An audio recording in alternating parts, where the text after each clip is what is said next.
respond to the issues before it comes to light. If you don't know what's going on,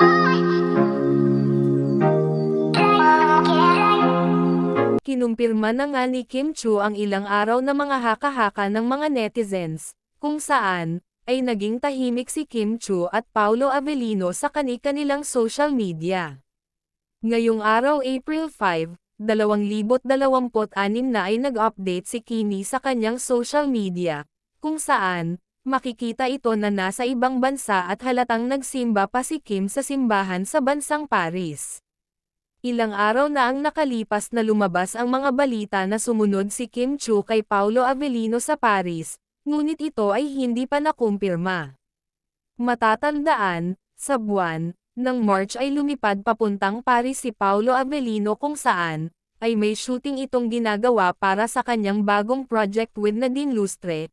Correct me if I'm wrong, matatandaan, na may shooting naman si Kimi sa kanyang mga endorsement ito sa Pilipinas. At lumipas ang isang linggo ay naging tahimik si Kim Chu at absent din ito sa It's Showtime ng ilang mga araw. May mga nakitang mga pictures na nasa ibang bansa si Kim, ngunit hindi ito nakumpirma kung ito ay sa Paris, at ngayon nga ay tinuldukan na ni Kim ang mga haka-haka ng mga netizens at ito nga ay totoo na ito ay sumunod sa Paris kay Paolo Avellino. Kuha ang mga video at larawan sa social media ni Kim na ito ay nasa Paris, at nag-share din ito sa mga kaganapan kung saan, ay pauwi na ito. Makikita ang video na nasa airplane si Kimi, pero mag-isa lang ito, pero base sa nakalap na information, ay nakauwi na ang dalawa at nasa Pilipinas na ito. Mukhang ang pinapakita ni Kim ay ito ay kuha ng pauwi na sila ni Paolo. Bago pa man pumunta si Kimi sa Paris, ay kinumpirma na ito ni Sir EJ na sa katapusan ng March ay babalik na si Paolo sa Pilipinas. Samantala, malapit na ipinagdiwang ni Kim ang kanyang kaarawan kung saan, ay mag-36 na ito ngayong buwan, ng April.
Nah,